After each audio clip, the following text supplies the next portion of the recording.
Just within a minute, we'll go live on Facebook.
Good afternoon, good evening.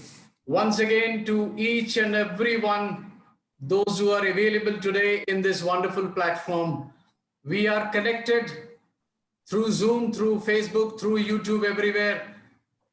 Whoever are listening to us, this 5-day enriching session certainly going to help you out. And I believe that each principal's, each school leader's time is very important, and we will certainly come to the expectations with our keynote speaker, Professor C.B. Sharma sir.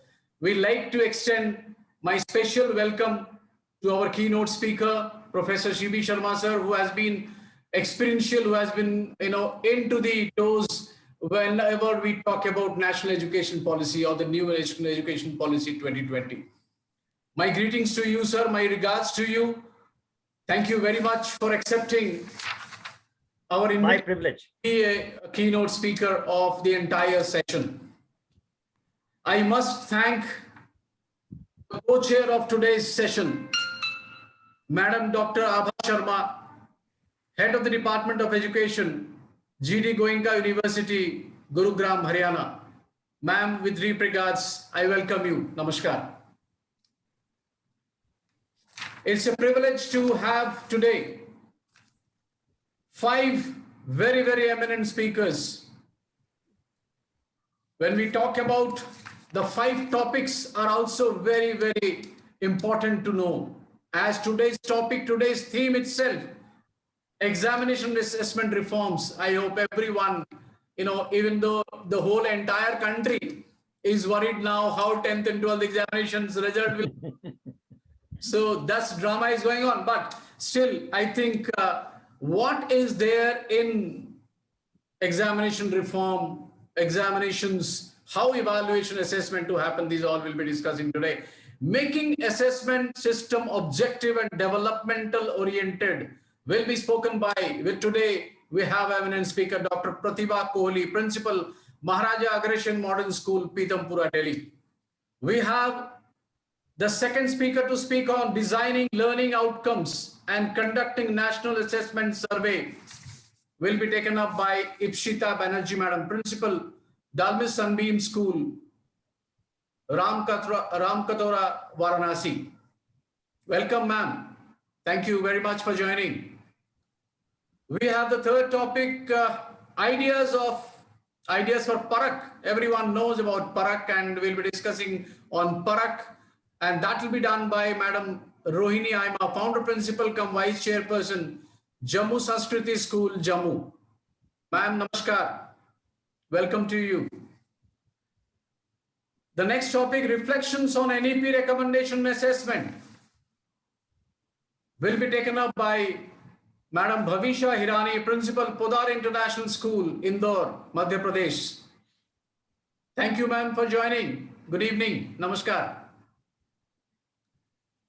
And the last one, is how to make peer and internal assessment a success.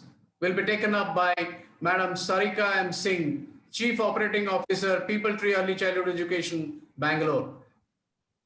With deep regards, ma'am, welcome to you. Thank you very much, all of you, for joining, and I welcome all educators connected today in this Zoom platform. And always, we'll be just starting with a Facebook Live. I would request all of you, before we go live in the Facebook, I request all of you to join for a prayer, which is a normal tradition of our forum, to start up any of the session with just thinking or praying to God. Over to the technical team for the prayer.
Thank you all. I think we are all set now for today's session. Let me all brief you with related to the foundation. Center for Education Development Foundation gives essential support for school improvement. Friends, we provide how we school leaders can have a strong school leadership qualities, how we can have a parent community ties or tied, how to have quality faculty and staff, and how student centered learning climate can be available, and finally the strong curriculum alignment we used to provide. What I mean to say that school leaders must not be a manager. A school leader should be having leadership quality. The two things we have, doing things right and doing the right things. A manager he always prefer doing things right. But a leaders, we school leader, we'll be doing the right things in a proper way, for which school leaders must provide visionary leadership, instructional leadership, and community leadership. These three are very, very important. And I strongly believe the topic which has been taken up today, which is related to assessment and reforms, is absolutely, in my heart, this topic. We always discuss all these points. And COVID-19 has created a long-lasting impact on the world and its outlook to almost everything. We used to consider e-learning to be a supplementary tool for school or college education, which has now shifted to a primary source of learning. If policies like national education policy approached in the right manner, if it is approached in the right way, e-learning can redefine the education system of the country.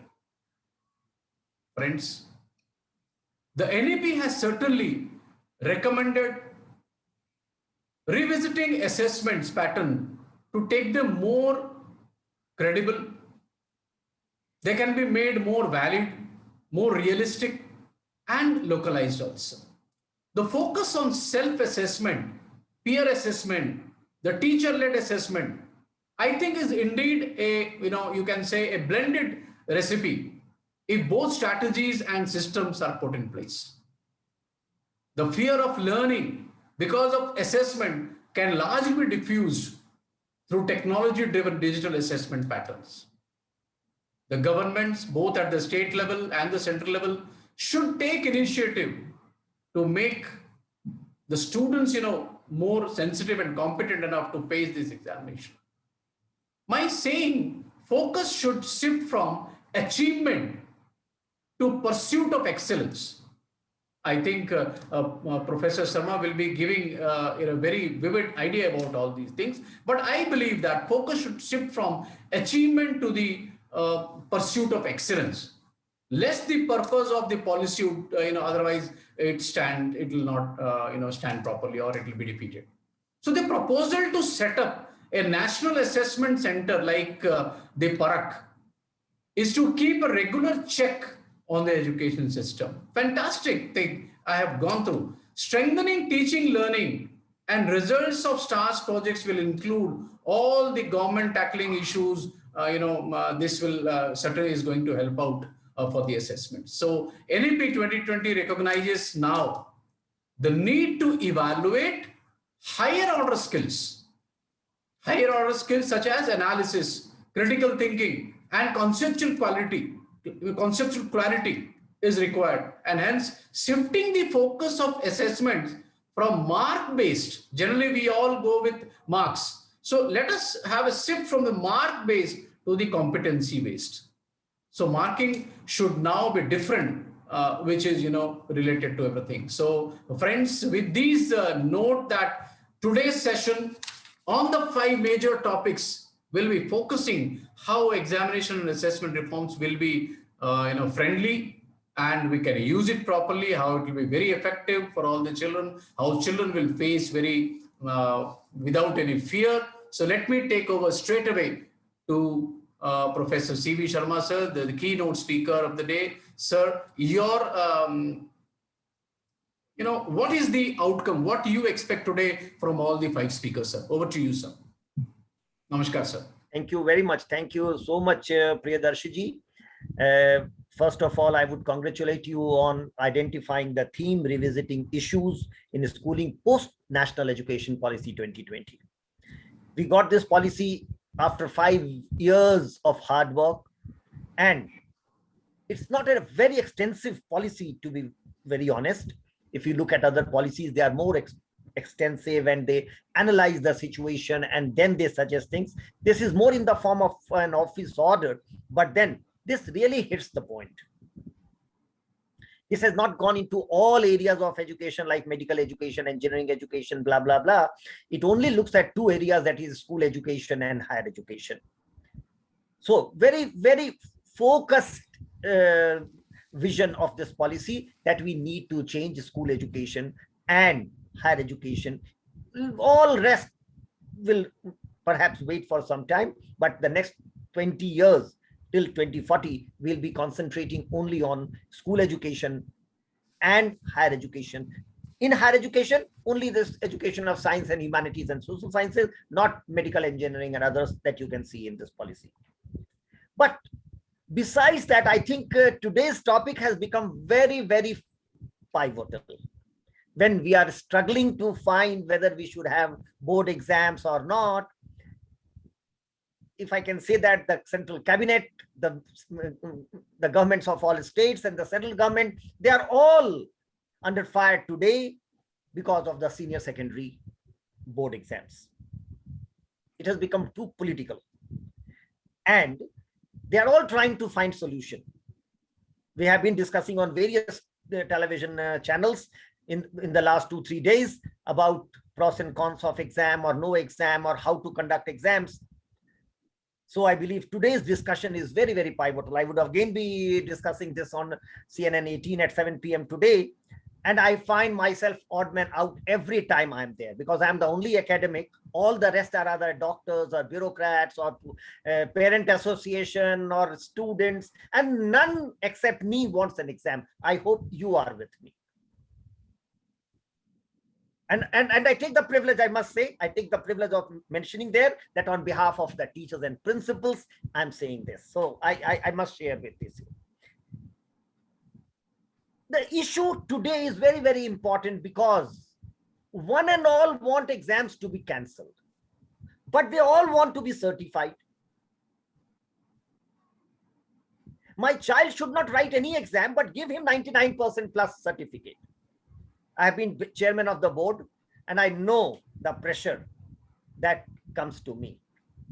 Sir, मेरा बच्चा जो है ना, वो बहुत bright है, केवल लिख नहीं सकता है, लिखने में उसको प्रॉब्लम है, तो कैसे सर्टिफाई करें? तो आई थिंक आज का ये विषय जो है, अभा इस पर ज्यादा बोलेंगी और उन्हीं का आज अधिकार है बोलने का, लेकिन जो एरियाज आज हम लोगों ने आइडेंटिफाई किए हैं, प्रियदर्शी जी ने आज दिया है, बहुत इंपॉर्टेंट है। एक परख का एस्टैब्लिश होना, इनफैक्ट ये हो गया एस्टैब्लिश, आप देखेंगे गैजेट भी हो गया है। लेकिन जो इशू हमारे सामने सबसे बड़ा है और जो हम अभी बात कर रहे हैं, and I am odd man out, I told you on all platforms, is who will decide on this? It has become a political and a bureaucratic issue more than an academic issue. When the central government said, I was with CNN the other day, Pallavi was talking and I said, it has become political. I said, no, Professor Sharma, please don't make it a political. I said, no, it has become a political issue because the central government is of a certain party and they decided to hold the 12th board. All the governments of all the states which are not BJP started opposing it. It is important. I mentioned this on a very, very important platform of school leaders. मैं हर बार कहता हूं कि आप सब schooling ज्यादा जानते हैं हमसे, लेकिन मैं हिम्मत करके आपसे स्कूलिंग की बात करता हूं और मुझे लगता है कि मैं जो बात कर रहा हूं उससे आप सहमत होंगे। 12th का बोर्ड नहीं होना चाहिए, ये सारे स्टेट कहने लगे जब बीजेपी की सरकार ने कह दिया कि करेंगे। और अब जब एग्जाम होगा तो महाराष्ट्र में हम जाके कैसे परीक्षा लें, ऐसा लगेगा कि हम सेंट्रल गवर्नमेंट के एमिजरी की तरह वहां परीक्षा ले रहे हैं। आपने पूरा का पूरा स्टेट को डिवाइड कर दिया। पहला, इसको बिल्कुल पॉलिटिशियंस को हैंडल नहीं करना था। 31st March the honorable minister declared that on 4th of May we will start the board exams. What preparation did you do till 16th of April when the prime minister came and said cancelled? 31 मई से 16 अप्रैल तक क्या तैयारी की गई थी, आप बताइए। किस टीचर को, किस पेडागॉग को, किस एक्सपर्ट को आपने कंसल्ट किया था कि भाई हमने अनाउंस कर दिया है, बताओ कैसे एग्जाम लेंगे। Let me tell you, CBSE is not an expert body. They are only an administrative body to conduct exams. They don't have the whereabouts to say कि कौन सा पेपर का फॉर्मेट होगा, किस तरह से एसेस कर सकते हैं, क्या कॉम्पिटेंसी चेक कर रहे हैं। हम लगातार हर चैनल पर यही बोल रहे हैं। आप कह रहे हैं कि हम एमसीक्यू कर देंगे। एमसीक्यू क्या कॉम्पिटेंसी टेस्ट करते हैं? आप उसके बाद आके किसी ने कह दिया कि ओपन बुक कर दो। क्या 18 साल का बच्चा जिसको कोई तैयारी, last time I talk to so many principals and everybody said कि सर सब लोग ये अब कह रहे हैं कि अगर क्वेश्चन का फॉर्मेट बदलने वाला है तो हमको 1 महीना समय दीजिए कि बच्चों को तैयार करें उस फॉर्मेट के लिए। सडनली एक व्यक्ति बैठा दिल्ली में तय करता है कि अच्छा क्वेश्चन का फॉर्मेट बदल जाएगा। Millions of principals don't know, they have to handle the children in the school. I'm saying this with a purpose. I mentioned yesterday, I've been mentioning every time, we understand education. We know the process of assessment. Let nobody interfere. आप किसी doctor के पास जाके जब कहते हैं कि doctor साहब हमको रोज सर में दर्द होता है, हम पैरासीटामोल खा लेते हैं, डांटता है आपको। आप किससे पूछ के पैरासीटामोल खा लिए भाई? अब मेरे पास क्यों नहीं आए थे? लेकिन परीक्षा कैसे हो ये हमसे पूछने कोई नहीं आता है, सब जानते हैं। Fellow teachers, principals, school leaders, we must assert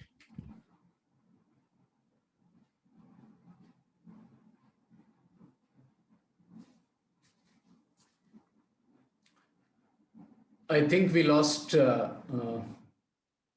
Professor Sharma sir. I think he will be joining soon. In the meantime, I would request today's co-chair, Dr. Abha Sharma, Head Department of Education from GD Goenka University, Gurugram, to ma'am, you need to tell us something about the theme, which is very clear now with related to examination and assessment reforms. But what we are discussing today, what we want to discuss, and what should be the discussion when the 5 points have been taken up, and what will be the learning outcome of it. Over to you, ma'am.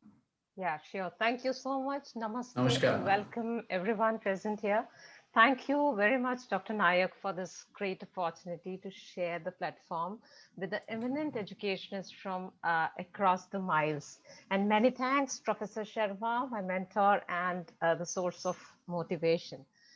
Today, through this screen, we will be basically discussing and deliberating on the reforms in assessment and evaluation, basically the examination and assessment reforms, NEP 2020. So I quote at the stance the lines from the NEP 2020. Ultimately, knowledge is a deep-seated treasure, and education helps in its manifestation as the perfection which is already within an individual. Here, the word deep-seated reflects the Indian values and ethos arising from the Vedas and Upanishads, and yet it is reflected in the report made by UNESCO by the International Commission on Education in 1996 that says that learning the treasure within, and that was headed by Jacques Delors for 21st century education. The 4 pillars of this document, widely followed in the education system, basically around the world are learning to know, learning to do, learning to be, and learning to live together. In addition to this, the next word that calls for elucidation are education helps in its manifestation, and that reflects the idealism, naturalism, and pragmatism of Gandhiji's philosophy on education. Along with this, the last part of the sentence, that is perfection, which is already within an individual and holistically reflects the integral education of Sri Aurobindoji, where the focus of developing the inner potential of an individual is the essence of education. Now, moving ahead to the next point, what are our policies for assessment and evaluation? And what is the symbiotic relationship among the nation assessment and the NEP 2020? See, as we all know that the nation witnessed the release of NEP 2020 on 29th of July last year, a significant moment for the Indian education landscape, and significant as it draws its inspiration from the deep rooted values of culturally and spiritually rich heritage of this country, and envisions a pragmatic, innovative, and holistic approach to architect the youth of this nation towards the 21st century, learning for self empowerment and global sustainability.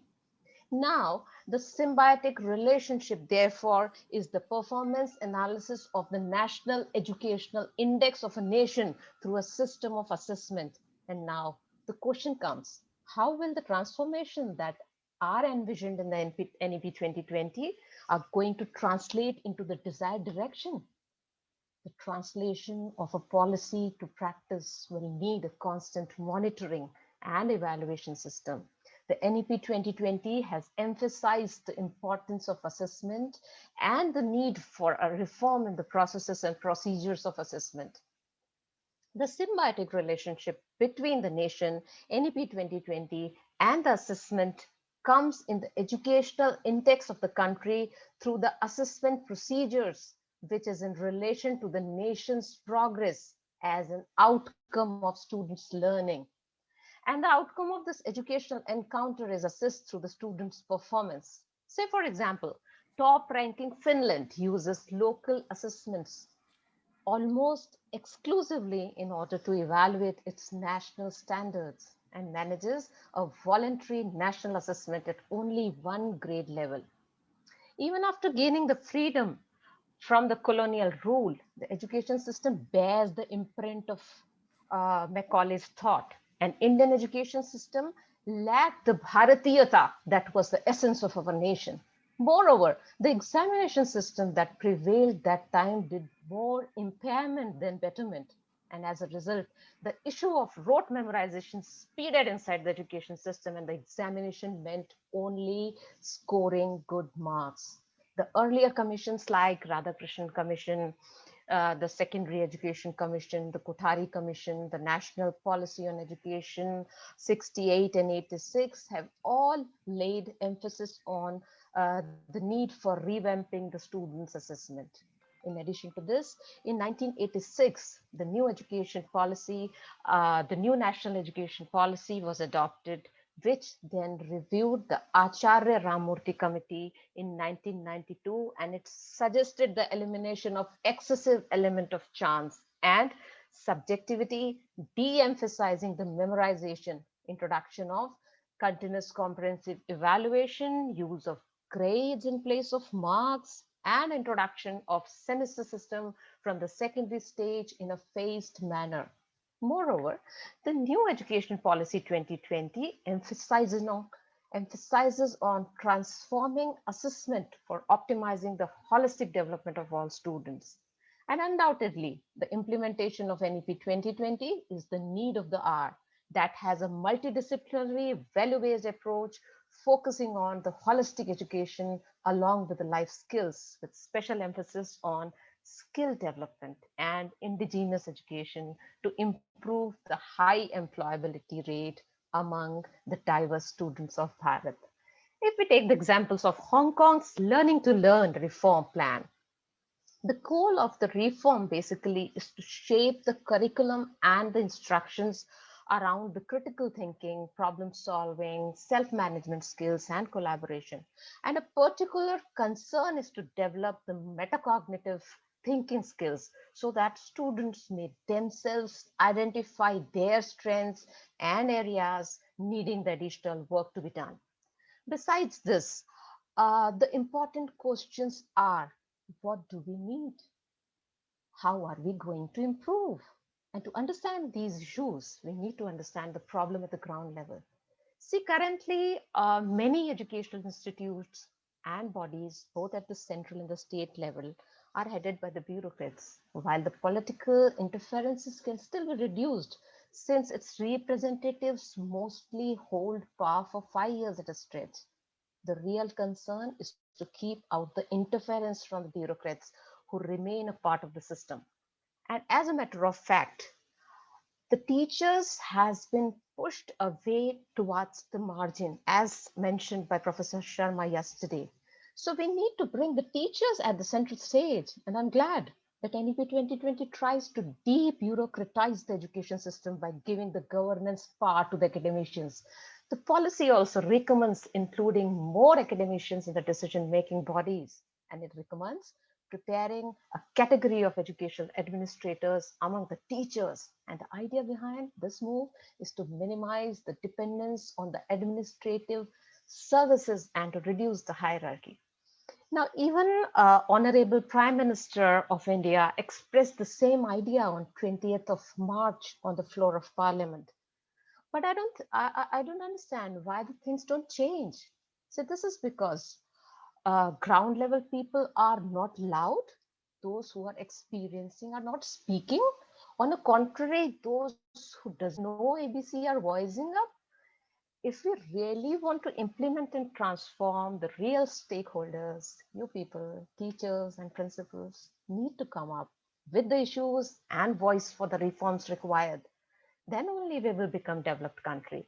And I'm a little disheartened to accept the fact that हमने ना हमने और हमारे curriculum ने कभी भी बच्चों को भारत पर गर्व करना नहीं सिखाया, भारत केंद्रित बच्चा नहीं बनाया. But I'm sure with the help of NEP 2020, along with the eminent educationists like Professor Sharma and the team of his, India-based curriculum banega and NCF 2021 to zarur banega. Let us remember the great saying quoted in one of the Upanishad, Vidya Vitarko Vinayam. विद्या वितर्को विज्ञानम स्मृति ही तत्परता क्रिया यस्यते षड्गुणास्तस्य नासाध्यमति वर्तते. अर्थात विद्या, तर्क शक्ति, विज्ञान, स्मृति शक्ति, तत्परता और कार्यशीलता, ये 6 जिसके पास है उसके लिए कुछ भी असाध्य नहीं है. I would just like to place here that the development of higher order cognitive skill was the goal of the education in ancient India, and it is still relevant in the modern times at global level. The education has to develop the competencies like analytical skills, creative thinking, and skill of evaluation. Definitely, to assess the learning outcomes of higher order, the assessment methodology needs a revamp. Say, for example, in the European and Asian nations that have steeply improved students' learning have focused explicitly on creating the curriculum guidance and assessments that focus on the 21st century skills. And these assessments, which are incorporated into the overall examination scoring system, they basically influence the day-to-day work of teaching and learning, and focusing it on the development of higher order skills and use of knowledge to solve the problems. Now, along with this, the launch of National Assessment Center like Parak and National Testing Agency NTA as a standard setting body under the Ministry of Education also indicates the government's strong will to provide a regular check on the education system. And in the long term, this could help India align with global benchmarks such as Program for International Students Assessment, that is PISA. So moving ahead, to a very important area Sir was discussing right now, the grade 10th and 12th board examinations that represents the two of the most important milestones in students' life. In earlier days, the board exams were largely based on the rote memorization. On 23rd of May, if I'm not incorrect, there was a big discussion from the education minister from for class 12 board examination, and it was decided that the board exams will happen taking all the safety measures into consideration. On contrary to this, instead of going along with the decision which came from the government of India, states where non-BJP government is there, they are unnecessarily opposing and pulling down the motivation of students and stressing on deferring of examination or cancellation of the same. To my surprise, suggestions like instead of 180 minutes examination, the examination time should be reduced to 90 minutes. Moreover, only MCQ type of exam or open book exam to be conducted or online exam should be organized. As an academician, we all know that there are various types of questions that test the different levels of cognitive domain, and it becomes very general. We can't assess students' ability in all dimensions by only testing them through MCQ.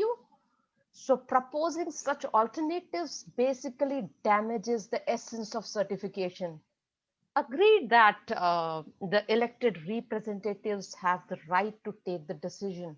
But as far as the technicality is concerned, it is the matter of academicians and the pedagogues, those who understand the blueprint and the technology behind constructing the question papers, preparing the question papers, constructing the achievement tests as well. So by proposing such alternatives, basically the politicians are damaging the society, playing with the future of young Indians and diluting the essence of class 12 board examination. I really can humbly request that don't make the education a political issue. You know, 4 ministers appeared in decision making rather than the school principals. Not even a single teacher or a pedagogue was there. Don't you think had a professional body like School Education Commission, which is proposed by Professor Sharma, would have been there, these types of issue would have never occurred. But I'm glad that NEP 2020 addresses assessments in a very refreshing way, and it acknowledges the presence of the gray areas in the system and offers the remedial measures as well. Also, the NEP 2020 has given directions for reforms in assessment and evaluation with multi-fold aims of evaluating the school system at various levels. First of all, at the students level, the school level, the national level, and the international level assessments. At the time when everyone is struggling to ensure students don't get left behind due to COVID-19, this is a good news. The NEP's move to prioritize assessments can make India globally competitive. And as yesterday, Pramodji was saying that India should become a global guru. So I am very much with you, Pramodji, that giving our students the opportunity to be out in front and lead the way for the rest of the world, I think we can be global guru. Along with this, the launch of Sarthak is another feather in the cap of the NEP 2020 to ensure the inclusion, which is the utmost need of the hour. And with these words, मैं आशा करती हूँ कि एक नए भारत की शुरुआत है जहां सब क्षेत्रों में नवाचार प्रचलित होंगे और जहां शिक्षा सभी के लिए सुलभ होगी, जहां विद्यार्थी और शोधार्थी अपनी सोच को खोज की कसौटी पर कसे जाएंगे, ना कि सभी को एक जैसी पुरानी परिपाटी की मूल्यांकन विधियों से गुजरना होगा, जहां लीक से हटकर सोचना और करना, ज्ञान, विद्वता, जुनून और सत्यनिष्ठा सफलता के पैमाने होंगे. आभार, धन्यवाद, जय हिंद, जय Bharat. Thank you. Outstanding. I think your statement, your vision towards examination reforms and what we are discussing today related to assessment reforms is absolutely very, very clear. And as you were telling about the mandate of school leaders in some of the states, even though in some of the groups they had a survey with related to whether the examinations will happen for few subjects, or it will happen for MCQ based questions only, or there should not be any board examinations. We have seen people responding to it, and they want MCQ based board examinations.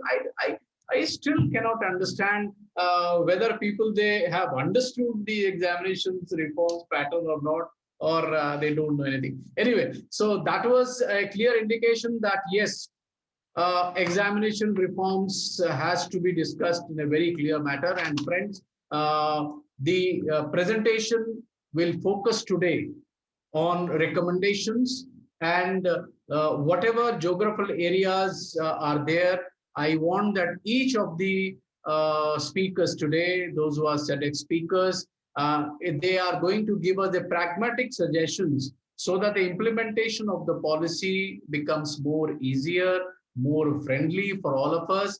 And the policy is clear in the vision that teacher has to be the center of planning and reforms, as usually always Professor Sharma used to speak, that yes, teacher is the center of place and center of planning and reforms, and all children from the all section of society and all geographical areas are given equal attention. So by keeping these points, I think we need to finalize. It should be, I think somebody like Professor Sharma has to be given the responsibility how to, how to have examinations. It's not that, somebody else should come up, and even not a single teacher is there to take up a call. How you are thinking about taking a decision? Examination will be decided by someone else. In my school, when the examination will be conducted, it will be taken by someone else. How can I allow? I will not allow them. This is something which you need to understand, that educators try to come up with these clear vision that what exactly the policy says and what has to be done in the days to come. Fine. Let me take the privilege to invite today's first speaker, Madam Pratibha Kohli. Madam Pratibha Kohli will be discussing on making assessment system objective and developmental oriented. She has 10 minutes. You have, ma'am, exactly 10 minutes time. Dr. Pratibha Kohli, principal from Maharaja Agreshan Modern School, Pitampura, Delhi. Ma'am, over to you for your presentation. Your time starts now. Okay.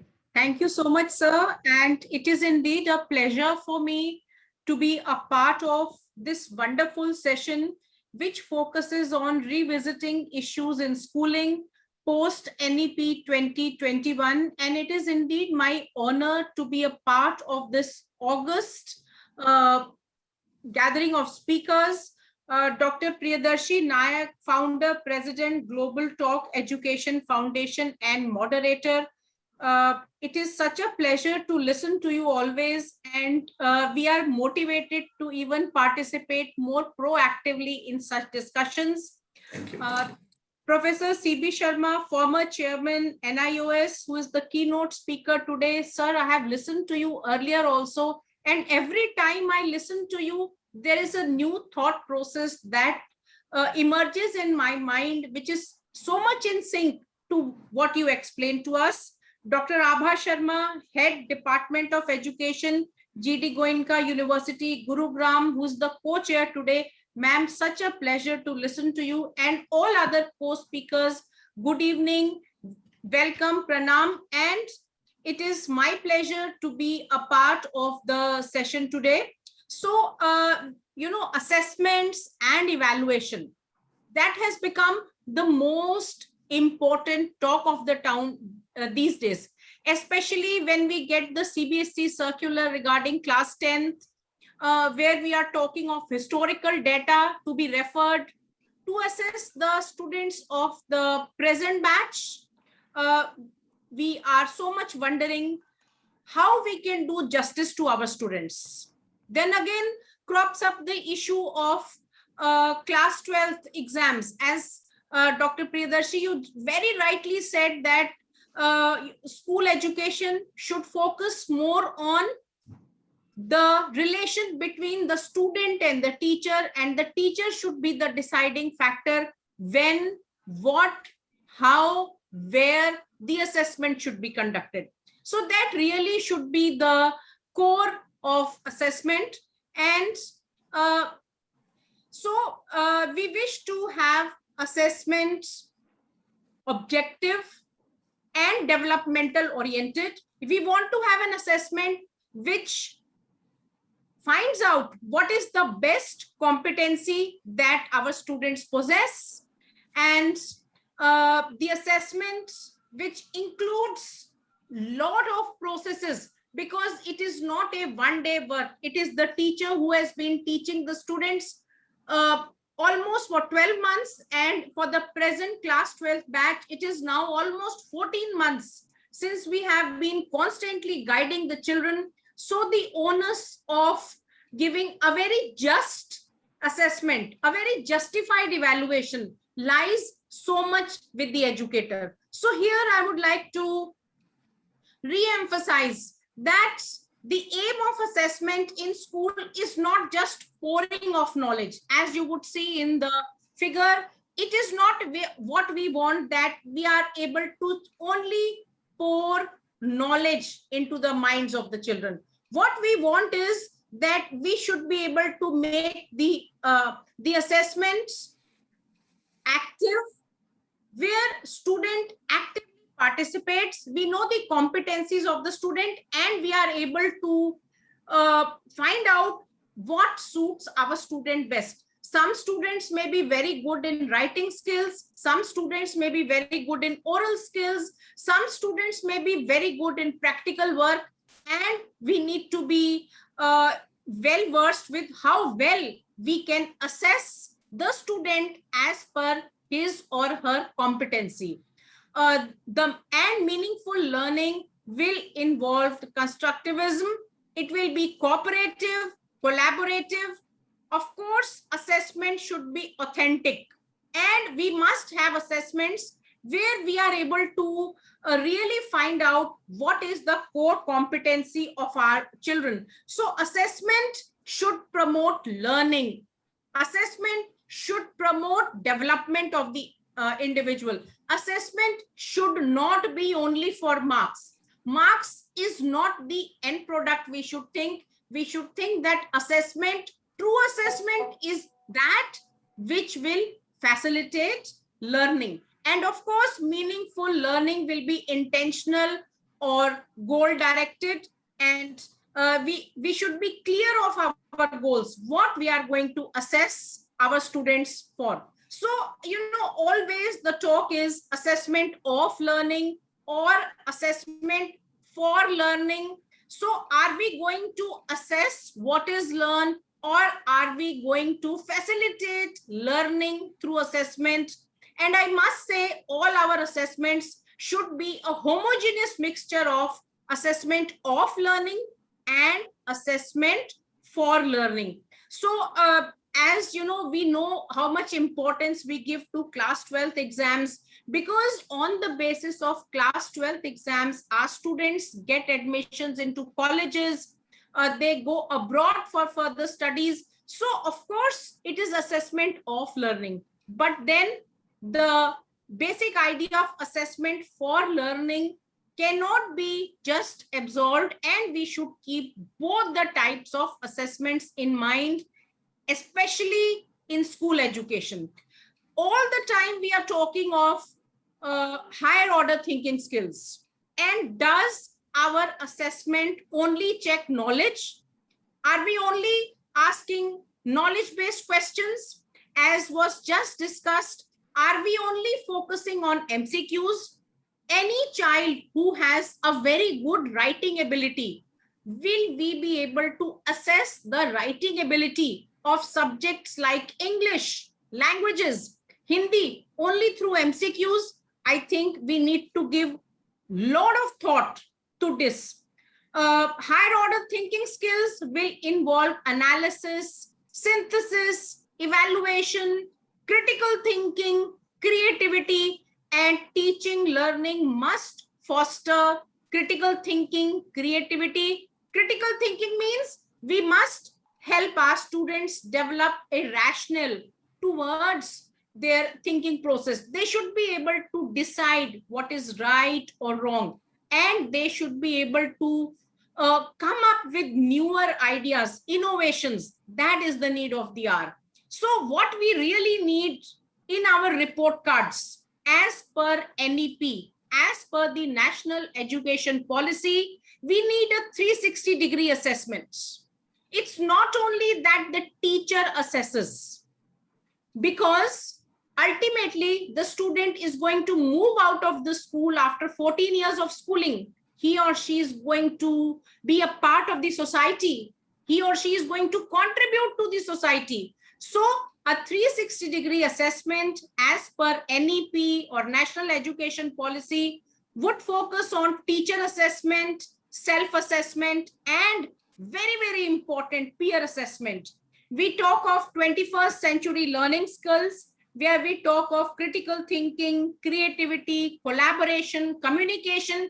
And when we talk of collaboration, peer assessment becomes the most important objective.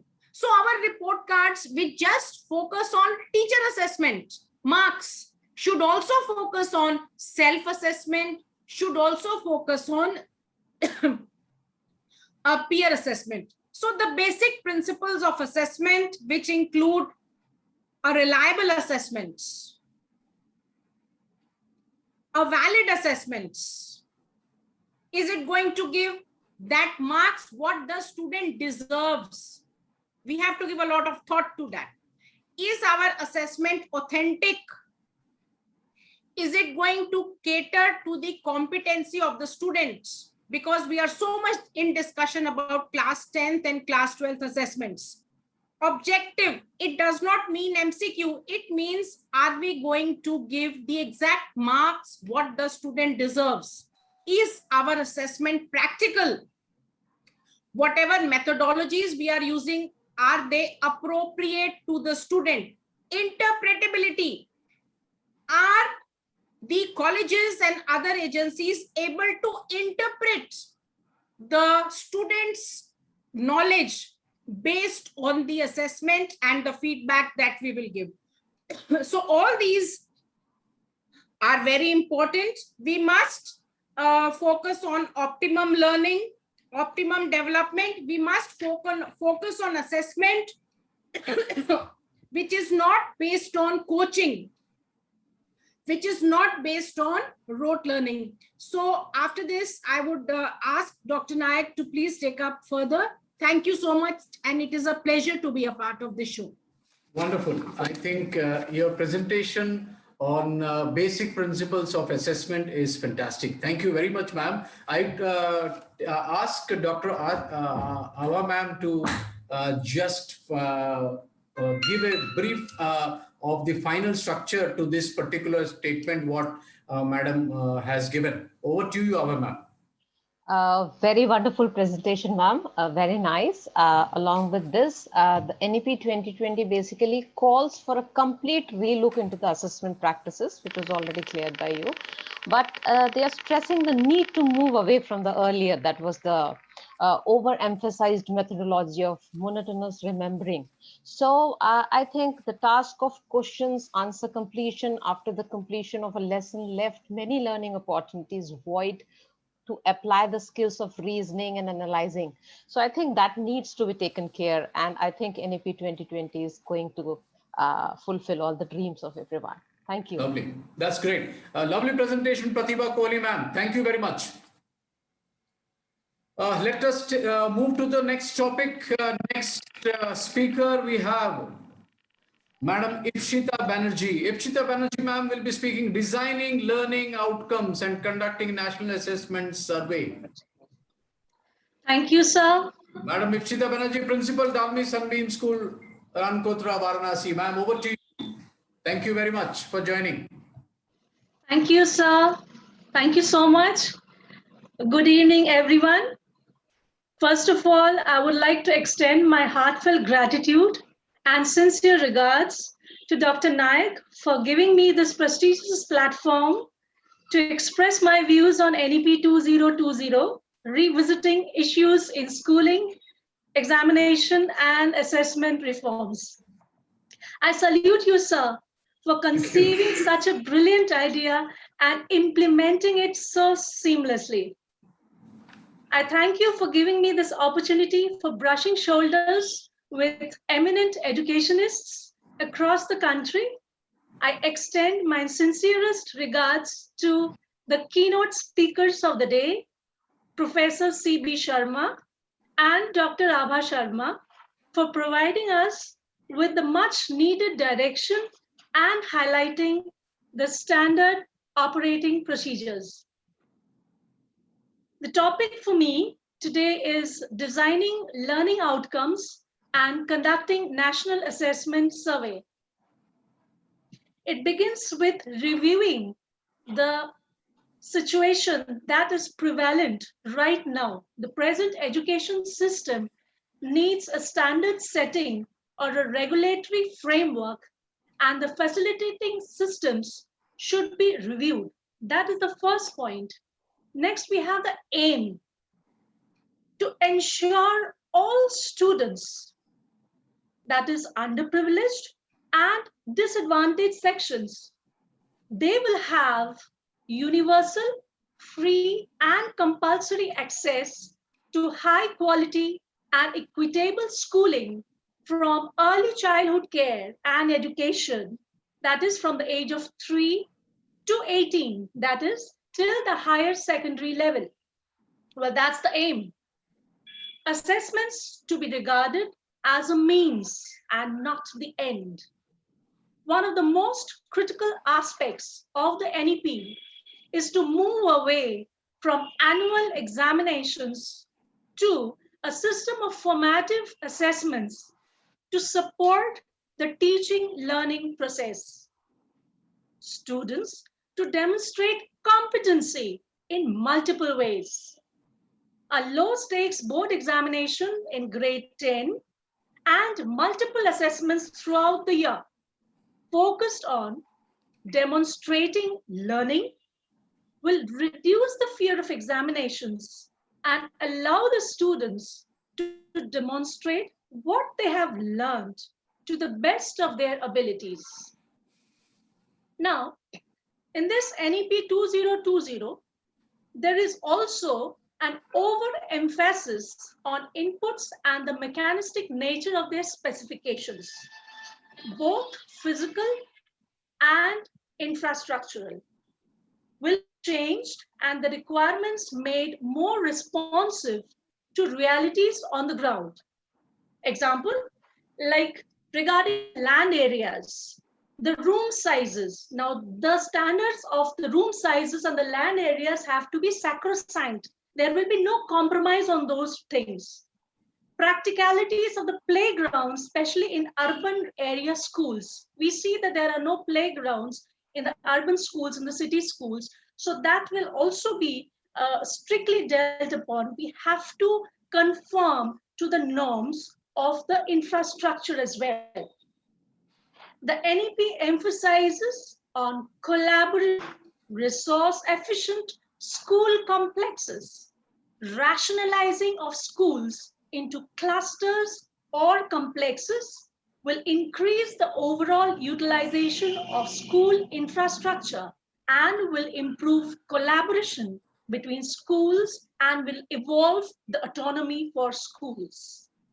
Uniformity will be induced across all public and private schools for providing best education for school students. The point to be noted that uniform pattern will be followed by all the public schools and the private schools pan-India, which will actually enhance and standardize the level of best education for students.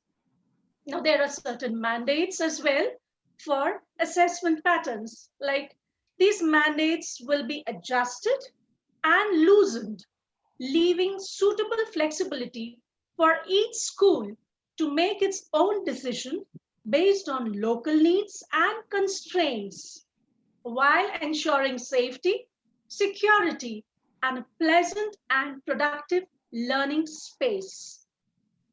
Schools will have autonomy and flexibility to adopt student-friendly curriculum and pedagogical methods. A more activity-based and experiential learning pedagogy will require upgradation of both physical and digital infrastructure to provide learners the space and resources required. Increased focus on skill and competency development and building of higher order cognitive skills, socio-emotional skills, and 21st century skills, which will build the required skill set for the student in the near future. Educational outcomes and transparent disclosure. Now, educational outcomes and transparent disclosures of all financial, academic, and operational matters will be given due importance and will be incorporated suitably in the assessment of the schools. This will further improve India's progress towards achieving Sustainable Development Goal, that is SDG number 4, of ensuring free, equitable, and quality primary and secondary education for all children.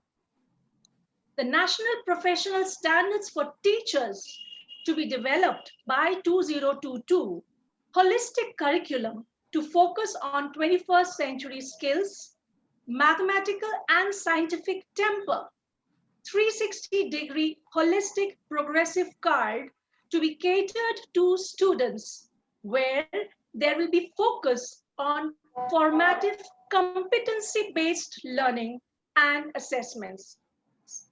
There will also be transparent online self-disclosure for public oversight and accountability. Now, a National Assessment Survey, or NAS, that is a periodic health checkup of the overall system, a sample-based NAS of student learning levels, will be carried out by the proposed new National Assessment Center, PARAK, with suitable cooperation with other governmental bodies such as the NCERT that may assist in assessment procedures as well as data analysis. Now, there's a range for NAs as well. The students across government and private schools, the states will also be encouraged to conduct their own census-based state assessment survey, that is SAS. The results will be used only for developmental purposes, public disclosure by schools of their overall and anonymized student outcomes, and for continuous improvement of the school education system. Until the establishment of the proposed new National Assessment Center, PARAK, the NCERT may continue to carry out the National Assessment Survey. Now, the sources of reference that I have taken from are NEP 2020, Ministry of Education, Government of India, the impact of NEP and opportunities for stakeholders by KPMG, and NEP 2020, an interplay for education and technology by Yashojit Mitra and Devyani Singh. Thank you so much, sir. Lovely. I think such a vivid, detailed informations ma'am has collected. Thank you very much, ma'am. Thank you, sir. Over to you. Thank you, thank you. Before Abha speaks, can I just have 1 minute? Yes, please. There was some technical problem, so I couldn't complete it. Look, Yes. we have all read NEP. The purpose, I believe, what Priyadarshi ji had in mind was that we know the provisions of the NEP 2020. How are we going to implement this? So, as school leaders, look at the problems that you are going to face. Peer assessment, how would it be possible? How would we be doing it? And these organizations that are being proposed, how would they work? Have the organizations or agencies which are in place doing it well? If not, how would we do it? Now, we want to shift assessment to schools. What would be the challenge?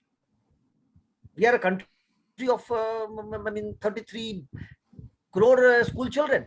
हम कैसे करेंगे इसको? So you need to reflect on that so that the government and those who are hearing get the road ahead.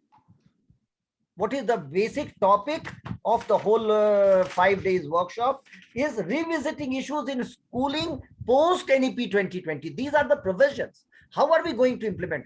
Peer assessment कौन करेगा, कैसे करेगा? बच्चे तैयार हैं, हमने किया है दुनिया भर में, दुनिया को हमने ये सिखाया है, लेकिन आज हम तैयार हैं क्या? Suddenly कैसे होगा? पहली बात. दूसरी बात, PARAK has already been established. It has been approved by the cabinet. It has been gazetted already. But then you must reflect on this today. Where are you in this? What would be the role of the principal? Don't again make it a CBSE top boss approach. No, we are not going to accept. That is the purpose I believe Priyadarshi ji has in mind, that we as school leaders should discuss and tell everybody, all stakeholders, we have to be center stage. You have to be center stage as principal of the school. जैसा कि प्रियदर्शी जी ने शुरू से कहा, कोई बाहर से आके हमको कहेगा कि हम आए हैं ऐसा करने, नहीं चलेगा. This is time. And I will remind you, on 20th of February, when the Prime Minister said, people come and ask me कि आपने कृषि कानून क्यों लाया, आपसे कोई मांगने आया था क्या? मैं पूछता हूं कि मुझे दिया गया है भार, मैं प्रधानमंत्री हूं, तो मैं जो जनता के हित में है सोच के मैं करूंगा, क्योंकि मुझे यह जिम्मेवारी दी गई है. हम सबको उससे क्लू लेना चाहिए. आप स्कूल लीडर हैं, आप प्रिंसिपल हैं, सरकार ने यह पॉलिसी से तय कर दिया है. हम लोगों ने जो पॉलिसी बनाने वाले हैं, I put myself there as well, कि हम लोग जो पॉलिसी बनाने वाले थे वो बड़े सोच करके उसमें डाले कि स्कूल सेंटर स्टेज होगा. आज आप असर्ट करिए कि आप कहां होंगे. This is the purpose, I believe, of this 5-day seminar, that where would the school principal be? Let us all share that and start speaking that on various platforms and tell the implementers, the government, that look, if you don't take the principals, the school leaders on board, ये काम नहीं करेगा, हम नहीं चलने देंगे. We have to be there. जैसा प्रधानमंत्री ने कहा, हमको यह जिम्मेवारी दी गई है कि हम सोच करके आगे नई पॉलिसी लें. उन्होंने कहा जनधन योजना किसी ने थोड़ी हमको कहा था, लेकिन मैं प्रधानमंत्री हूं तो मुझे निर्णय करना है. आपको भी ये कहना होगा कि मुझको कोई थोड़ी कहने आएगा कि as a school principal, as school leader आप ये करिए. नो, मैं स्कूल लीडर हूं, मैं ये करूंगी, ये काम मुझको दिया गया है स्कूल लीडर. ये पर्पस होना चाहिए, केवल प्रोविजंस ऑफ एनईपी नहीं. जैसा कि प्रियदर्शी जी ने हमको लगता है सोचा है कि revisiting issues in school post NEP, वो बात करिए कि आप इन प्रोविजंस को बिना हमको सेंटर स्टेज नहीं चला सकते हैं, नहीं चलेगा. हमको होना ही होगा, हम करेंगे और हम ही करेंगे. So that is the purpose. I believe all the future, all the speakers who are going to speak must keep in mind, you are the most important ring in the chain. Without you, nobody should do anything. Without taking the school leader into confidence, ये policy नहीं चलेगी. ये बात होना चाहिए. Thank you very much Priyadarshi ji. Thank you. Absolutely very true.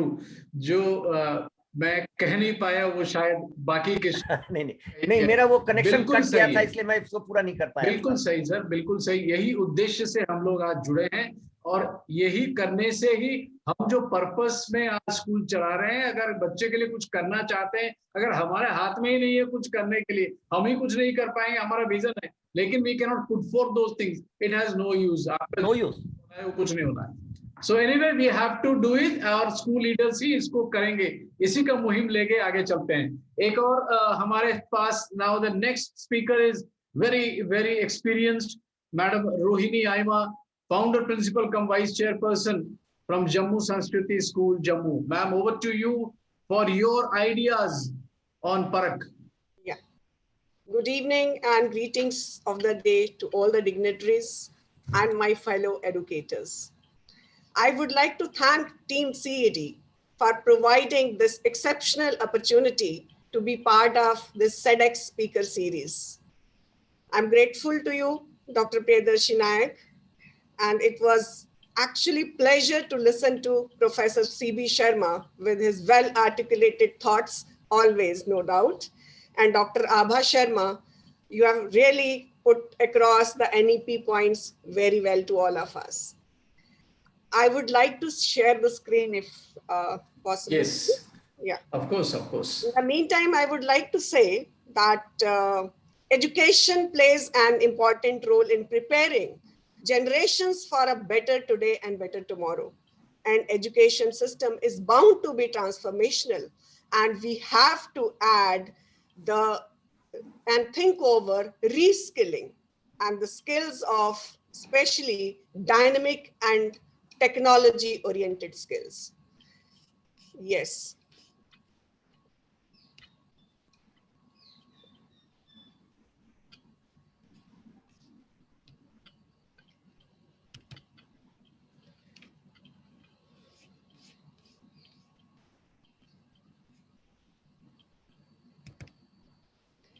So the topic of the day was examination and assessment reforms as per NEP 2020. And for me, it is to put across the ideas for Parak.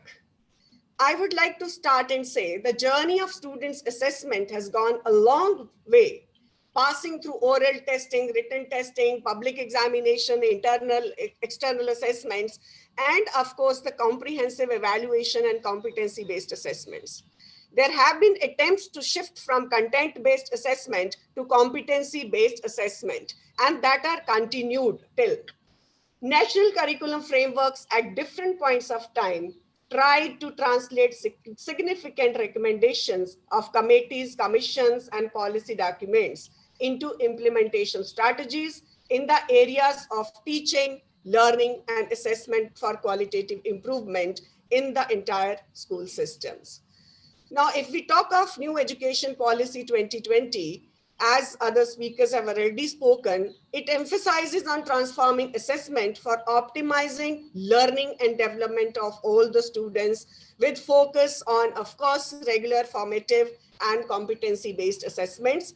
And focus here is on assessment for learning. Now, competency-based assessment framework, it is being talked about a lot, and NEP recognizes the need to evaluate higher order skills, such as to analyze critical thinking and conceptual clarity. It encourages testing core competences to reduce academic pressure and track progress at multiple stages to facilitate early course correction. Now here I would like to say the focus on teachers having syllabus completion mindset versus competency attainment mindset. There is improvement of learning outcomes, which means a remarkable correction by NEP, I must say. The way in which NEP 2020 addresses assessments, it's refreshing. It recognizes some of the weaknesses in the present system.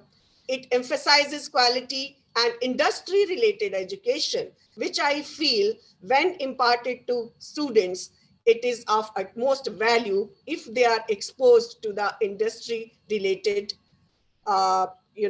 industry-related education systems.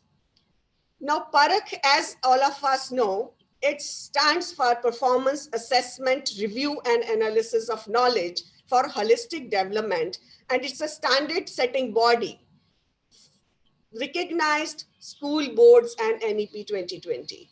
It envisions an India-centered education system that will contribute directly to transform the country into global superpower.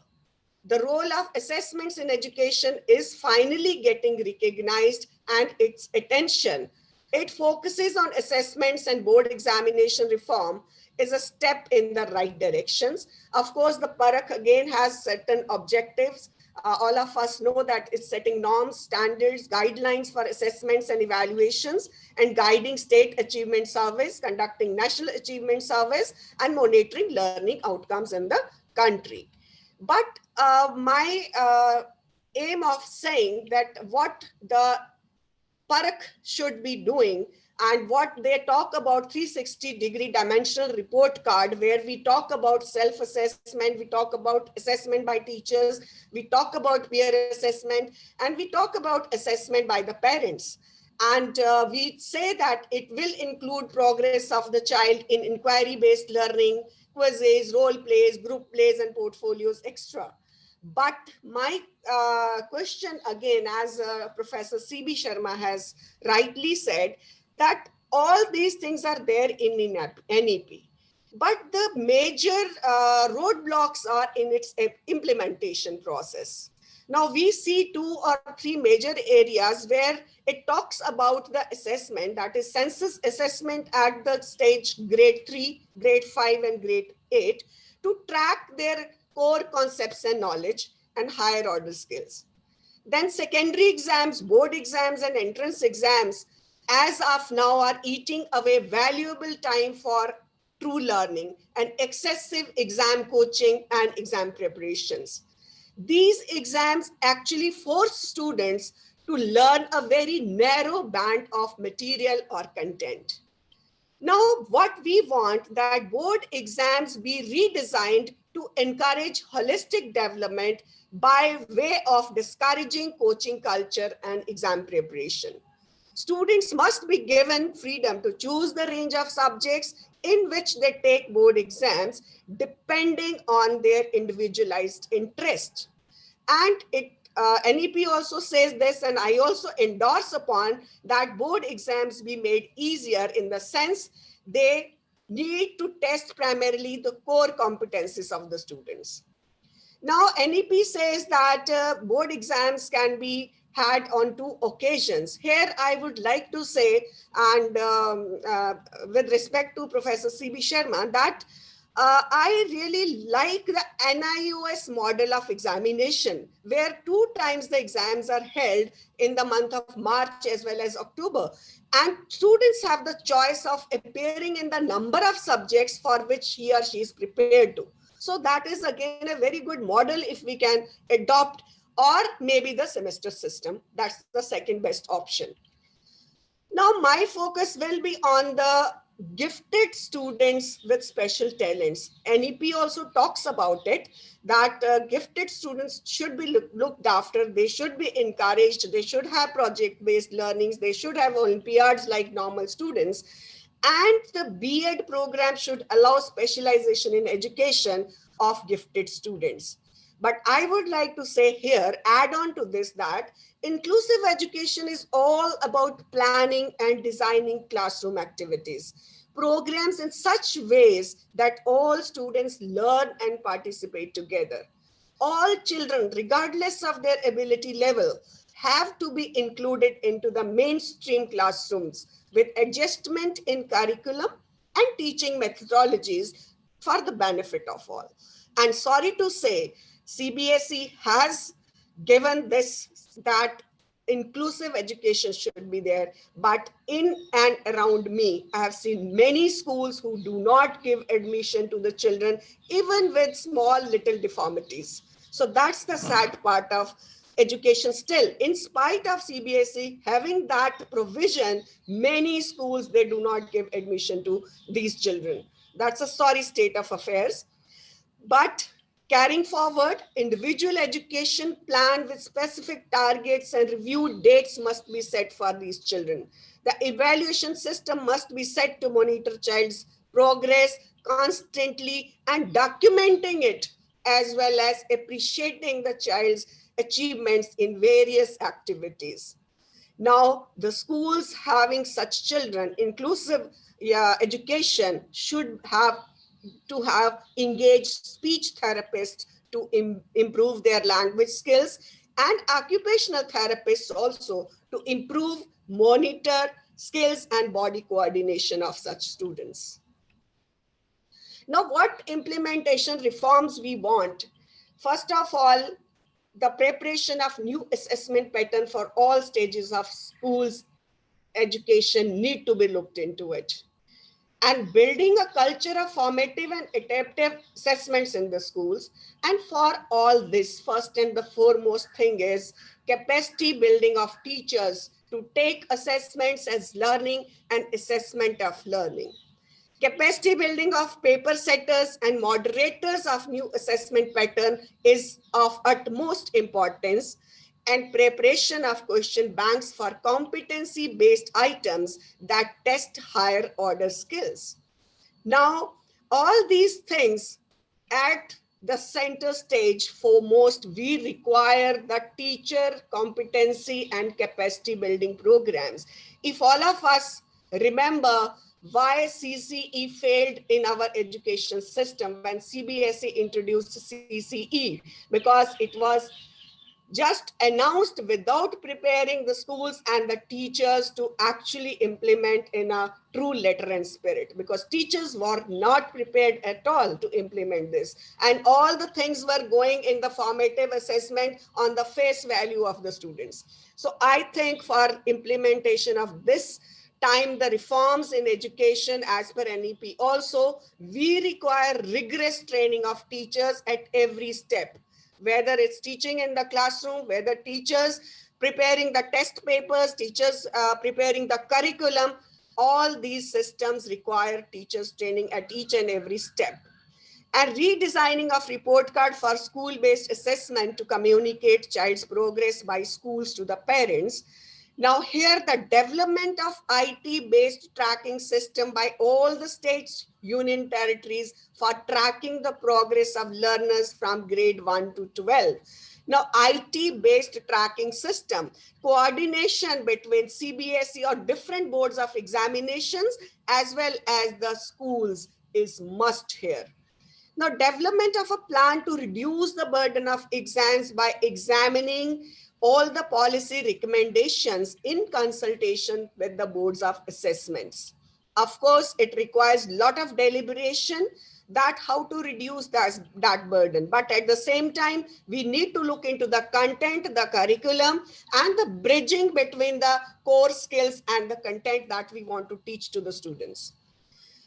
Now they say that renaming of compartment examination as improvement examination and strengthen these exams and make them low stakes by CBSE and other boards of assessments.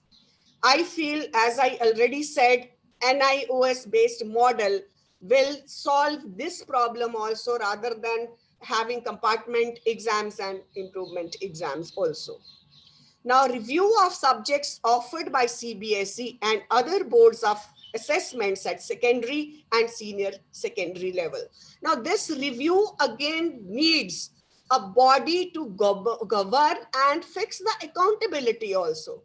Somewhere in our system, at every step, I feel accountability is missing, right from top to bottom or inside the schools as well.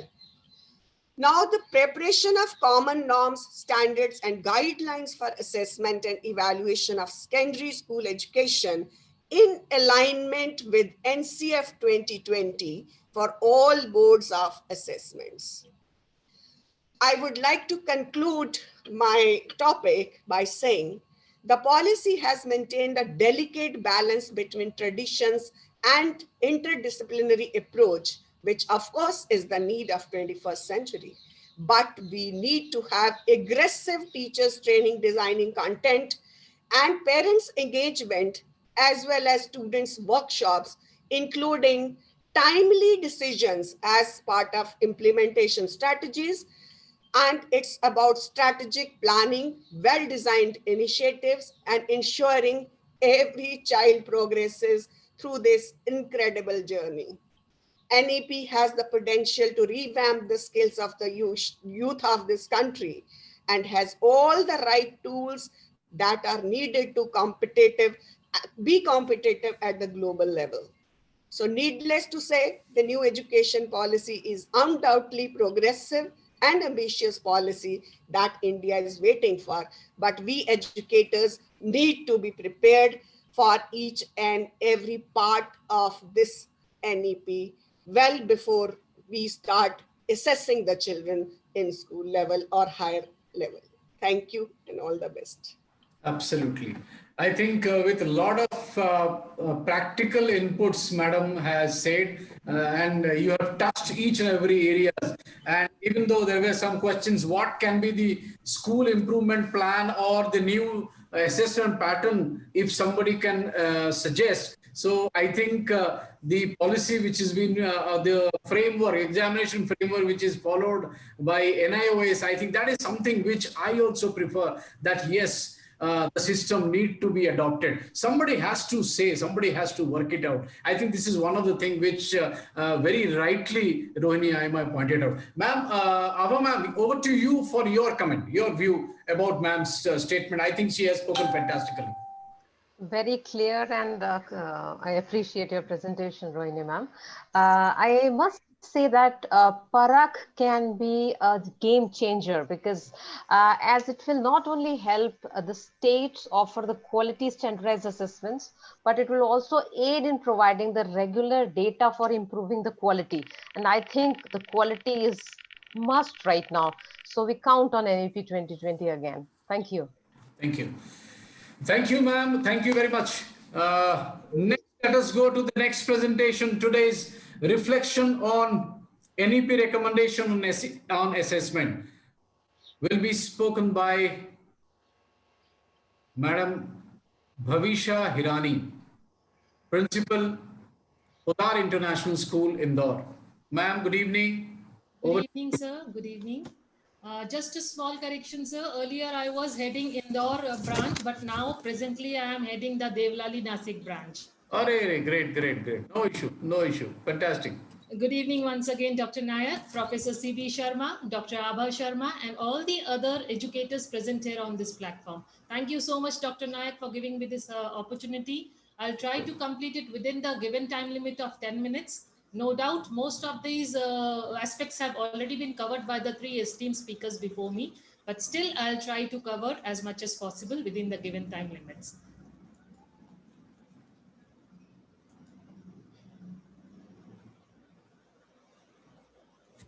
Now, talking about the NEP assessment reforms, I would say that it is indeed a breath of fresh air that NEP 2020 has brought about, the long awaited and most important change in our education system, and that is the assessment system. We all have been waiting for it from a very long time. NEP has opened doors for betterment from quantity to quality. Instead of focusing only on marks now, focus has moved towards concept clearing from rote learning to real understanding. The new assessment now focuses on building skills and values in students at every stage of learning. It now focuses on almost all-round and holistic development of students to be equipped to face the challenges of the 21st century, for which we have already been working hard from a very long time. Now, talking about the present board examination pattern, it focuses more on marks and is thus high stake for students, leading to lots of stress ultimately. Internal assessments are conducted for all subjects, marks of which are added in the final results. Question paper consists of questions on all types like objective types, application based, as well as higher order thinking skills. Recently, a two-level mathematics has also been introduced in the 10th grade, which is a great relief, no doubt, for the students. Now we have the basic as well as the standard in the class 10 to cater to the needs of all these students now. But with NEP 2020, major changes are seen in the exam pattern now. Now, the change as per the goal of the NEP is towards a very positive direction indeed, to transform the culture of assessment. Gifted and talented students will now be encouraged to pursue realm beyond the general curriculum. Learning will be improved through active participation, which will be leading to higher retention through discussion and hands-on learning methods. We can now say that India has now moved from the examination system, then evaluation system, and then finally towards the assessment system presently. Now, assessment is for learning, not just for scores and marks. Continuous tracking of learning outcomes is a very important aspect of the new assessment. Board exams will now be more flexible and no doubt stress-free for us and the students, that is mostly. Assessment will now focus on understanding concepts rather than rote learning. And artificial based intelligence software will now be extensively used. Now, as per the reforms of NEP 2020, board exams shall now be held in two parts. This is now very much known to all. Formative assessment is an important tool for learning and will be treated as internal assessment. It helps to reduce load on students and encourages continuous learning along with other tools for internal assessment. Very importantly, syllabus will now be divided as per semester-wise examination, really a breath of fresh air, thus reducing the burden both on students as well as teachers and even on parents as of now. Focus will be on competency development rather than on content memorization, thus making assessments non-threatening and stress-free. Now, moving away from the board exam to school examination now, even they will be a great change which is awaiting us. Now, examinations will majorly be held in classes 3, 5, and 8. NEP has now opened doors for betterment throughout. Now, students' real assessment and quality development will be seen right from the foundation years, that is from class 1 itself. Formative assessment in these exams will broaden the scope of assessment through self-assessment, peer assessment, and teacher assessments. It is no doubt going to improve the self-confidence of the students greatly. Assessment will now be diagnostic. and working on improving quality of understanding. Just a moment.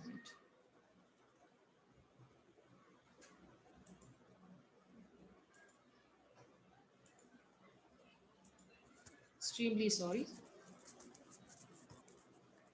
Assessment will now be diagnostic, as I told you all. It will be more diagnostic and will create a lot of opportunities for the children to grow and develop.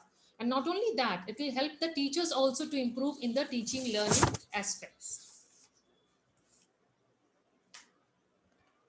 Now the report card, as already mentioned by the previous esteemed speakers, it will be a holistic one, it will be a more detailed one, and it will be containing 360-degree multi-dimensional report of all the different aspects of learning throughout the year.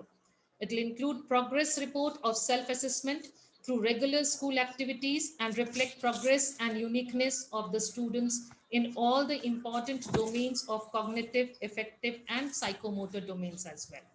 It will be a detailed document which will prove to be a very useful tool for teachers as well as parents to help and support students in and out of the classroom. It will also reflect on the strengths and weakness of students, thus facilitating to chalk out a clear plan of action for development of students. I feel the result is not only for the children, it is also for the teachers, because after all, whatever we teach our children, it is all reflected through the report card. So ultimately, it won't be just a report card of the students, but also the report cards of the teachers also. And now CBSE also has come up with many handbooks and manuals to support as a step towards competency-based education.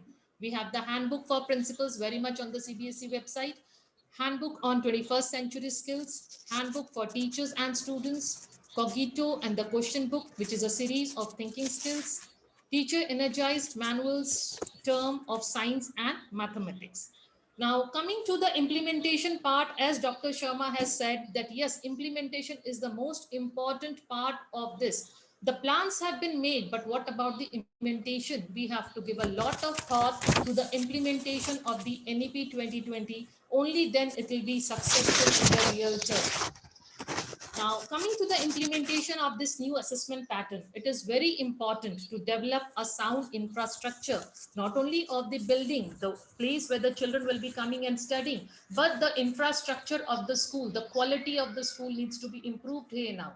The teachers, they also need a lot of training, a lot of capacity building, because after all, this will be the teachers who will be bringing it into implementation. The teachers are the foremost bearers of these plans, I should say, and they need a lot of competency building, a lot of training as to how to make the question papers, how to prepare the question banks. They need a lot of training in the multiple intelligences for the students to deal with different types of students. They need a lot of training for the Bloom's taxonomy, how to implement it in the full manner, how to manage each and every sphere of the child's development, so to say. So a lot of training is required for the teachers, which is a need of the hour. No doubt there are many other things also which has to be in place. Apart from the teachers, we also need the support of the parents as well. If the parents are also supportive, it becomes much more easier for us as well as a school system to ensure that it goes in the right manner, in the right path. With this, I end my presentation. Thank you so much. Thank you. Thank you very much, Bhavisha ma'am. I think your saying is yes, the teacher need to be updated, teacher need to be guided, teacher need to be trained to follow all these. Yes, over to our ma'am for your comment. Yeah, very nicely presented, ma'am. I just wanted to say that the main question arises that how do basically we check that learners have learned and that learning will contribute to the individual's growth, that is assessment of individual learning, and to the growth in the societal context, that is assessment of the educational system and overall school improvement for quality and teachers' performance assessment, and above all to the national context, that is assessment of knowledge at the national level. So important is for all of these reasons, if it can be said in a crux that the journey of NEP 2020 also reflects the journey of Indian education system from examination to to evaluation to assessment. Thank you. Yes, yes, correct. Very fine. Let us move to the last speaker of the day. Madam Sarika M. Singh. Sarika Singh, ma'am, will be speaking on how to make peer and internal assessment a success. Madam Sarika Singh, Chief Operating Officer, People Tree Early Childhood Education from Bangalore. Over to you, ma'am.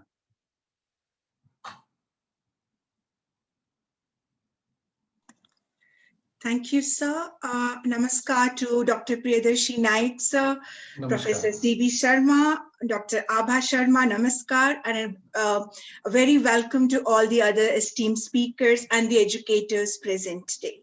Well, this topic given to me is how to make internal assessment and peer assessment a success. Just give me a moment. I would like to start my presentation.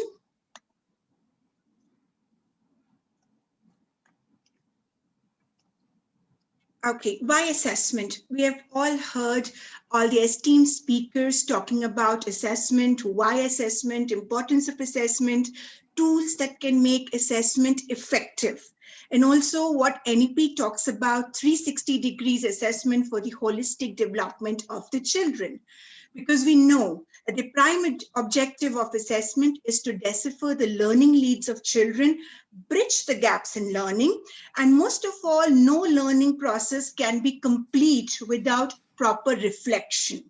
So for many years, the process was to have an exam at the end of the year based on the marks that the child scores in that particular exam. He would be considered eligible to move on to the next level. Well, this was questioned, this process was questioned, brainstormed by a lot of policymakers, educators, and there was a need understood that one exam cannot be considered good enough to understand the learning potential of the child, to say that the child has learned throughout the year. So there was the evolvement of the internal assessment process along with the final exam, because assessment needs to be multiple evidence-based, tapping different resources, and inside the classroom, outside the classroom, based on knowledge, performance, skills, interest, attitude, and motivation. So as of now, what we are seeing in practice in different schools is there is an assessment which is happening at the end of the session, and there is a continuous process of evaluation in the form of formative assessments, which happens and which kind of decide and says, okay, the child has learned completely. Along with a summative assessment, the report card says, okay, this is what the child has learned and is ready to move on to the next level. Well, I would also like to introduce here the concept of diagnostic assessment. Now, this is a little different from summative and formative, because what we look in diagnostic assessment is where other assessments are conducted after the completion of the topic. Diagnostic assessment should be conducted before the topic is introduced to the children in the class. Now, for example, child learns a topic of, say, solid liquid gas in class 3. Then he reads the same topic in class 4 with little more of complexity. And he moves on with the same topic in science with little more of complexity in grade 5.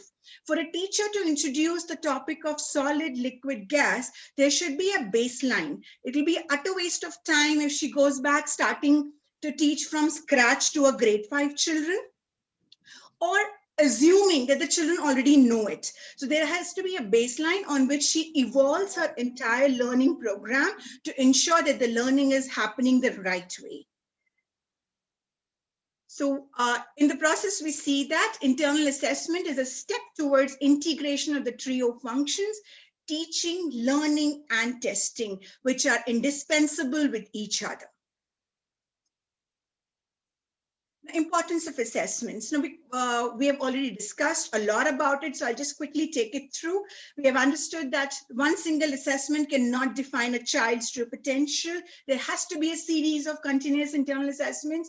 What happens with the internal assessments is it develops a good methodology of teaching, of learning with the students. They develop a regular study of habits. Now, it kind of saves The students usually bank upon the last month to say, okay, I'll study in the last month and get through the exams. That concept is taken off. So he knows that, every part of learning that he's undertaking is a part of evaluation, and that will be counted to assess whether he's fit to move on to the next level or not. It also talks about, when I say internal assessment, it builds a good rapport between the students and the teachers. There are many children who kind of avoid teachers, right? I have seen students avoiding teachers just either they fear them or they really not connected with the subject. So internal assessments will bridge the gap, get the teacher and students together, because there will be continuous feedback happening. There will be continuous talks happening. It will also lead to personality development of the children, because internal assessment is conducted in many ways, not just writing the exams. Well, we have spoken about the goodness of internal assessments. Let's talk also about look at the challenges associated with it. Number one comes the favoritism. There are times when teacher wants to give that push to the child and say, okay, I want, my school marks not to really fall down, and I will just give that marks and get the child to score more. Sometimes students take it for granted. Now they don't have to write 100 marks paper. They only have to write for 80, and they take it for granted. Okay, my school will anyways give me 20 marks. I just have to study for next 20, 30 marks, and I get a push and I'm out of the school. The third is the victimization. There might be a challenge with a teacher, where a student feels that he might be victimized because of a rapport that he has not been able to, build with the teacher throughout the year. So these are the challenges, and let's see how we can actually overcome them. The very important factor which will make internal assessment a success is the validity. A valid assessment ensures that all relevant aspects of student performance are covered by the assessment. Reliability ensures that the assessment is accurate and not influenced by the assessor or assessment occasion. Transparency, that will be used in judging student learning, and rules being applied when judgments are made about learning. And about the usability refers to how policymakers, school leaders, teachers, parents, and students make sense of and respond to the assessment results. Now we talk about how to make the internal assessment. I will just give me a moment. Okay, so how do we conduct the internal assessment to make it effective? We can have different types of classroom activities. We can have different tools for assessment, and most importantly, the feedback. When I say assessment in the classroom activities, it does not mean necessarily a pen and paper test all the time. There are many times, when the teacher conducts the test after the topic gets over, she gives a paper to write and expects the children to write. Child who scores 10 on 10 is considered to be progressing well or learning well. But that cannot be the scenario all the time, because we look at the 360-degree development of the child. So the school coordinators, school authority, teachers will have to be creative enough to understand what topic can be assessed well. In which way? For example, certain topics can be assessed well when the presentation is done. Certain topics can be assessed well when it is done in a group discussion, when it is project-based, when it's role-based, or it's story-based, or is it quiz-based. So teachers will have to be trained well on understanding what is the importance of internal assessments, how to conduct it, have a clear parameters to assess it, because transparency is the key issue. Teachers will have to ensure that they are being transparent. No prejudice is being adapted at any stage of it. Now, peer assessment. So peer assessment, can it be considered a part of internal assessment? Of course, yes. NAP also talks about the importance of having peer assessment in the process of evaluation system, because it involves students taking responsibility of assessing the work of others, of their peers, against a set assessment criteria. How can a teacher conduct it? Teacher can conduct it as a group discussion mode. She can also have two children assessing each other. So what can be the process of doing it? There can be a practice session where the teacher is talking completely about the topic, ensuring that the children understand the learning objectives, the learning outcomes, the key points of the topic, understand what will be the assessment points, what will be assessed upon, prepare a checklist of assessment and the scoring marks. Well, it is advisable if the children are of a slightly older age, they can be involved in it. When they are involved in it, they get the feeling of being a part of the assessment criteria, and definitely their learning is going to be little more than what we expect them to be doing. And also a supportive environment, because teacher has to be a facilitator there and not a dictator. She has to kind of trust children to be doing the peer reviews well. Now, let us also say why to implement peer assessment. How many of us have felt that we turn to learn better when we teach others, right? There are times when we also feel that we tend to learn better when a peer is teaching us rather than learning from an adult. Okay, so just imagine a situation where there are two children, child A and child B, and teacher has assigned that they both review each other on a particular topic. When the child A is assessing child B and the child B is not able to kind of answer a particular question and child A corrects him. So what has happened here is child A, his learning has deepened. It has been reinforced by teaching his friends. And child B, who was probably not able to understand when the teacher was teaching, he has understood it better with the child A. So there's a win-win situation for both the children. Assessing is a good way, like I said, is to achieve deep learning. We learn when the presentations are going on. We can learn from the success of others and from the mistakes of others. Okay, in the conclusion part, I would say the entire process of implementation or the success of it would depend on how well we train our teachers. They should be made aware of the complexities or the entire process of internal assessment, self-assessment, peer assessments. Not only the teachers, even the parents should be made to understand that it's not only the marks which qualify a child and can give them a status, it's also the personality development of the child which will ensure that they have a good living. Because we know, right, about 20 years from now, we don't even know what kind of jobs will exist. So it is not the marks which will give them a good life. It is about the life skills that they develop now will ensure that they have a good life. Also, the children, they should be made competent. There should be healthy competition, collaboration, and teamwork among all. So I think it's not only about training teachers, it's about training the entire society. Lastly, it is about the health checkup of the overall system, which the NEP says even the assessment system should be reviewed at regular intervals to say how well the assessment process is doing.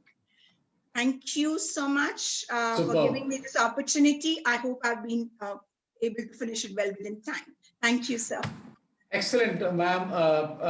Really practically, whatever you have shared is very practically you mean, and the factors that makes the internal assessment success effective with a lot of activities you have said. Yes, that is very true. And why and how to implement a peer assessment, that also very significantly you have mentioned. Thank you very much. Yes, sir. Thank you. Dr. Abha, please for your comment.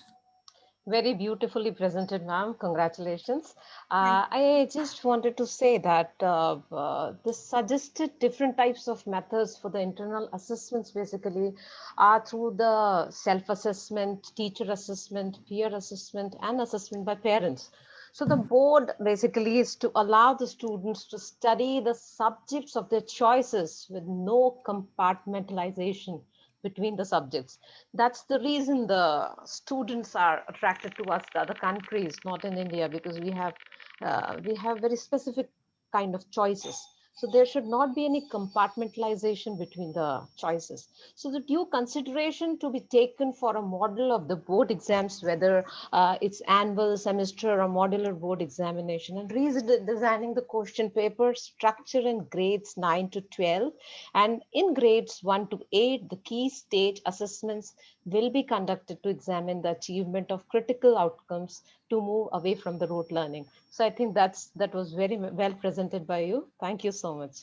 Fantastic. Thank you very much, Sarika ma'am. It was wonderful presented. And again, if I could come to my first statement, which I made in the beginning, focus should, everyone has told, focus should shift from achievement to pursuit of excellence.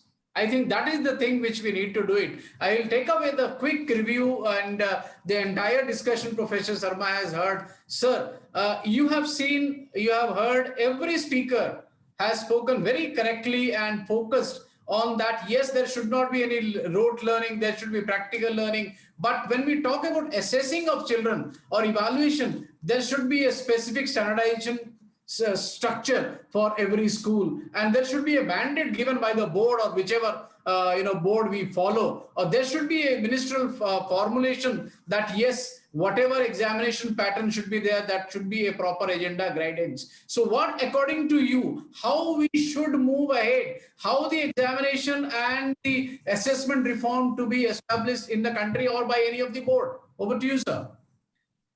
Thank you very much, Priyadarshi ji. I must say that I can see the provisions we made in the policy are being rightly interpreted by the colleagues and principals across. Referring to NIOS so many times, you can see the reflection of NIOS practices on the policy. I was fortunate to be part of it, so I could pressurize enough to include these. Look at the NIOS conducting the board exams twice a year. This has become the national norm. NIOS has any day, anywhere exam. That is what CBSE is also going to do. You choose your date, you choose your place, you choose your subject and come and write your exam. That should be the norm. And I believe that is what Aima ma'am is referring to, that why should we have a fixed date? And that is what I'm saying about board exams even now. That why are you so worried about board exams? Let the principals do. I mean, tell them that you have n number of sets of question paper and you decide when and which child would you assess. So you have 200, 250 children in class 12. Let 30, 40 come tomorrow. And all the 40 would be writing 20 different papers. That is what NIOS has been doing. So I don't think we don't have models in the country. The problem is, and I'm referring to problems, I think we have solutions as well. Because we have been saying, don't always highlight problems. Tell me, give me a solution. And I'm looking for solutions from you. Leave it to the schools. You will have to do it. You're a large country. You're not a small country that you can have very powerful centralized body. And that is what you have been doing. You will have to rely on your principals, your teachers. And very, very correctly mentioned by Sarika ma'am, teacher education has been poor. And I can see ma'am here, Tanya ma'am, she will be taking that session on teacher education day after. Teacher education has been very, very faulty. That is why you don't rely on your teachers. मैं आज किसी से कह रहा था कि क्या एल्योरमेंट है, कल अखबार में होगा ये शायद, क्या एल्योरमेंट है? हमको अगर 100 रुपया दोगे नंबर बढ़ाने के लिए तो मैं बढ़ाऊंगा क्या? नहीं, लेकिन हमको 1 करोड़ रुपया दे दो तुम 18 नंबर बढ़ाने के लिए, मैं हिल जाऊंगा। हमने टीचर्स को तैयार किया है क्या उसके लिए कि कम वॉट में जान चली जाए लेकिन हम बेईमानी नहीं करेंगे? आपने तैयार किया क्या? आप 15.2 में कह रहे हैं that teacher education colleges have been handing over certificate for money. This is the state of your training of teachers. So you cannot look at assessment in isolation. You must have quality teachers first, teachers with high morality. And I have been referring to economics again and again. Levitt's book, it is on internet available. Read that. You first make teachers, create teachers who will not shift from their stand, come what may, come what may. And then we start asserting, I know assessment, I will decide. Don't come and tell me that you have to do this. 5 different models. किसी ने कल एक channel पर I think news 24 पर बोला, एक 3 घंटे में एक ऐसा क्वेश्चन तैयार करिए जो सारे विषयों को 15-15, 20-20 मिनट में चेक कर ले. ये आप ही को पता है क्योंकि आप मीडिया में काम करते हैं. My take on it would be, Priyadarshi ji, so many things have been said. We have put in peer assessment, peer review, or this is a very good idea, concept, but this will need to be developed and teachers will have to be trained in it. I'm very happy that Rohini ma'am referred to CCE. जरा जाइए उसके इतिहास में, मैंने पढ़ा है कैसे CCE लागू हुआ और क्यों वो फेल कर गया. ऑस्ट्रेलियन प्रेशर में जल्दी में हमने उसको लागू किया था. तो आपको जल्दी में एजुकेशन में कुछ नहीं होता है. If you think that the NEP provisions which was released on July 29 will be in place 20 or 21, नहीं होगा. आपको पहले उसका प्लान बनाना होगा, उसमें ट्रेनिंग करनी होगी, फिर उसको इंप्लीमेंट करना होगा. अगर आप जल्दी में चाहेंगे तो ये नहीं होगा. So what I believe is the policy is very good. To sum up the topic that you have taken, that revisiting issues in schooling post NEP 2020, what are the provisions made? How are they going to be implemented? I think this is very important, because once again it will become bureaucratic. If you don't assert now, if the school leaders don't assert and shout now that, look, please don't take us for granted. If we are not in the picture, if we are not in the process, we will not do it. मैं जानबूझ के ये बात जोर से बोल रहा हूं. Why? Because I'm so worried about the school system. You have to shout. Assessment में जितने भी चीज suggest किए गए हैं. See, we do this on demand exam. Anytime, anywhere. But if your centers are not sacrosanct, they are not honest, your exam will slip. So you have to prepare your centers first. On demand exam बहुत अच्छा लगता है. 3 times, 4 times board exam साल में बहुत अच्छा लगता है. Manage कैसे होगा?